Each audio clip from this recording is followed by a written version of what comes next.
I'm going to give you 10 habits that will completely improve your playing, and I'm going to rank them from least important to most important. And trust me, the last one is something that almost no one does, but that changes everything. Hi there, my name is Francisca Portugal. I'm a professional violinist working as a first violin in Residency Orchestra in Den Haag, the Netherlands, and I'm also a violin teacher both in person and online. So if you are interested in violin practice tips, technical advice and ways to improve your playing, make sure to subscribe and stick around. The first habit I'm going to talk about is maintaining your violin. And maintaining your violin seems something not so important, but actually in the long term it can really affect your sound. Maintenance includes everything from changing strings, from applying rosin to your bow, from cleaning your violin more often. And all these different things have a big impact in your sound. For example, if you never apply rosin, your bow eventually will just not have any sound. Or for example, if you keep touching your bow hairs, at some point the bow will just not play anymore. And when the strings are old, usually they start to get more often out of tune.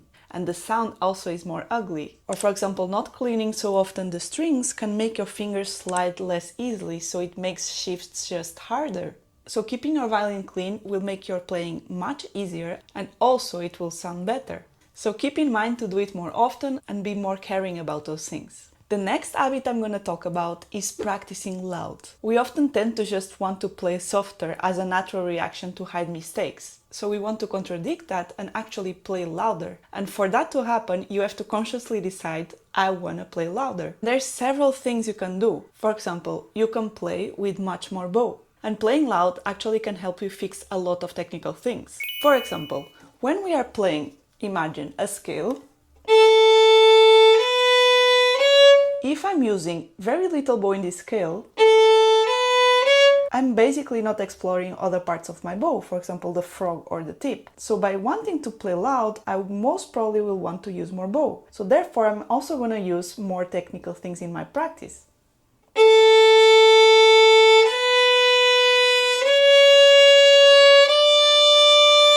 And for example, in this situation, now that I'm playing with the full bow, I'm able to see if my bow is actually parallel to the bridge. I'm actually able to adjust my pressure at the frog and at the tip. And when you practice little, even though it sounds nice, you are not working on these kind of things. And besides that, whenever we have a difficult passage, we want to make it heard. We want to hear all the notes. So when we practice even slow, we want to make the most out of it. So try to not have a small sound. But play really as if you had to tell everybody the mistakes.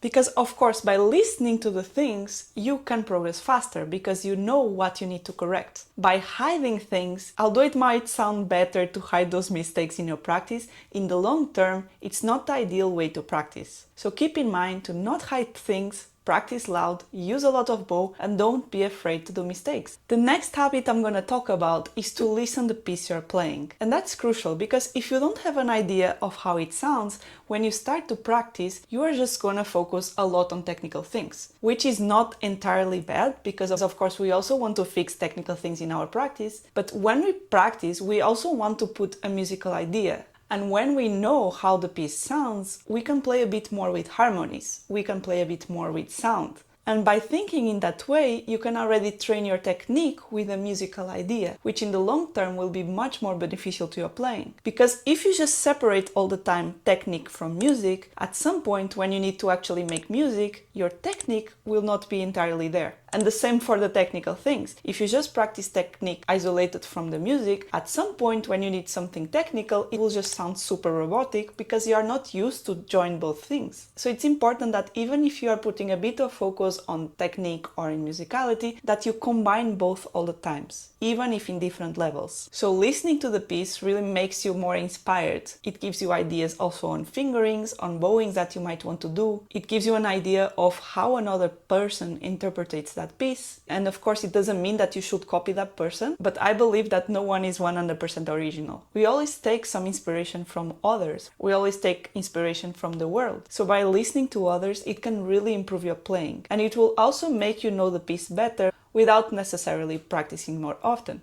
And besides that, you can just do it anywhere. If you have Spotify or YouTube Music, you can just put your headphones and listen to it anywhere you want. So in that way, you can just practice everywhere. The next habit is to use your fourth finger. And that's mostly for beginners, because a lot of beginners I see, they are super scared of the fourth finger. And I know it's a weak finger. It just creates a lot of tension if you are not used to use it. And it also often doesn't sound good if you have the proper technique. But the sooner you introduce the fourth finger, the easier it will become in the long term. So try to do it as soon as possible. Don't be afraid. Try to use it just as a replacement of an open string whenever you can. Of course, depending on the situations. And actually, if you want a video about when to use a fourth finger open string, I have a video for you, which I will link in the description down below. And besides that, the fourth finger actually frames your hand. For example, when we have the 4, our hand is basically locked. When we use the first finger or the second on the third, you can move backwards with your hand because there is more angle to turn it. But when we have our 4, because it's our other extreme, it's basically locked. So it's really nice to have it for the preparation of the whole hand. The next habit that is also super important is to perform. I'm a strong believer that music is to share. And of course there are people that just enjoy music for themselves, and there's nothing wrong with that. But imagine if you can just share the music with someone else. It makes all the practice, all the goals you have a bit more interesting, because you know you can share that music with someone else. So even if it's for a friend or for your family or for a coworker, just try to perform something. And I know it's gonna be super scary in the beginning, especially if you are not used to do it, but performing is also a thing that you train. And you only get better at performing when you start doing it more often, as with anything in life basically. So try to do it more often and get the joy out of it. Don't look at performing as something scary, as something that is very bad for you, because it's not. It's actually a great opportunity to share music, and try to focus in that. The next habit that is very important as well is to warm up. I look at the warm up as a part of my technique. It's my sacred time to just play my scales, to have no pressure at all. I look at it as kind of a workout. It's something that I need to do very often, otherwise my sound just gets bad over time. So even though sometimes I don't practice in the day, I always try to do my warm up. And of course, the warm up of each person varies a lot. Mine, for example, includes a lot of scales, some exercises for independence, and also some sound exercises. But from all those, I highly recommend scales, because scales actually cover everything. They cover double stops, they cover 3-octave scales, they cover arpeggios, and of course, even if you are a beginner, you can still do those 1-octave scales plus the arpeggios.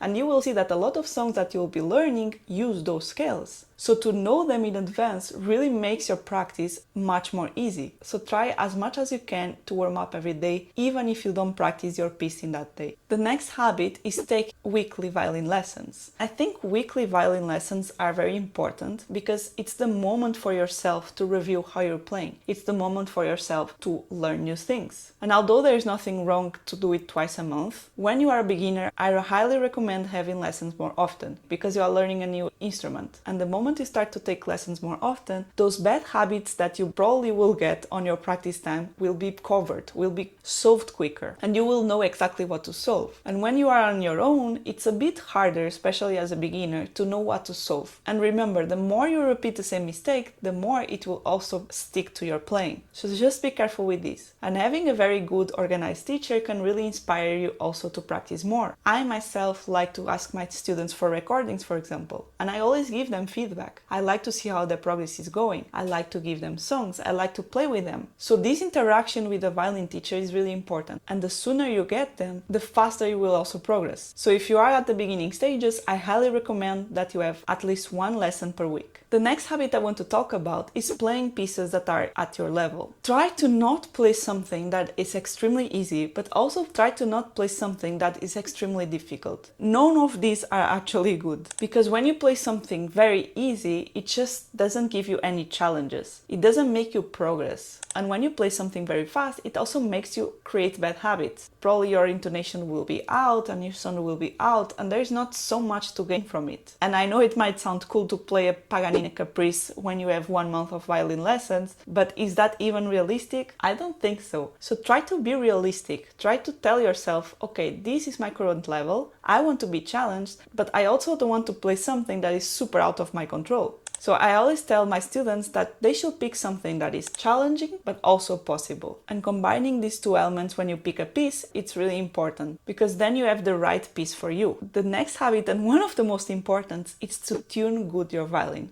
And of course you might think, oh, it's not so important to tune my violin good. If it's a bit out, it's okay. But when you learn your left hand, and especially when you stop having those lines to tell where your fingers are, all your practice starts to be more from ear. And the only reference we have as violinists is always our open strings. Open strings are like your foundation. You need them to compare the left hand notes. Whenever I practice, I'm constantly checking my intonation with open strings. And if your open strings are slightly off one by one, your left hand will not be stable because you are constantly adapting for each string. So try to be super precise with the violin intonation, because the more precise you are with it, the more stable your left hand will be and the better you'll become at playing in tune, because intonation comes from habits. And if those habits are already in a shaky surface, you will start to have eventually a bad intonation. And the last, and for me, the most important habit is to record yourself. And a lot of people don't do it, but I think it's one of the most important habits you can have as a violinist, as a beginner, as a professional, in any situation. Because recording yourself is like having a teacher all the time. You are analyzing your recordings, you are changing your playing, you are adjusting your practice, and you can actually have a perspective from outside your playing. We are often too kind with ourselves. We always think it's sounding better than it actually sounds. And by recording yourself, you actually have a notion of how it sounds from the outside. And sometimes even the things that look fine are actually not good when you see it from the other perspective. Or the opposite. Sometimes, for example, your violin might sound too scratchy, but when you listen to it in a recording, it's actually perfect. So sometimes we need to adjust our own playing in order to sound good for the others. And by recording is the best way to do it. So please, if you have a phone, just record your practice. Don't be afraid to listen to yourself. If you can, share it with your violin teacher. Share it with a friend that also plays the violin. Make the most out of your recordings. So let me know in the comments if you already do any of these habits, and if there is any of these habits that you will love to start doing. And if you would like to know the 3 most common mistakes that usually ruin your progress, check out this video because you can find some extra information that might help you in your practice. So I'll probably see you over there, or I'll just see you in my next video.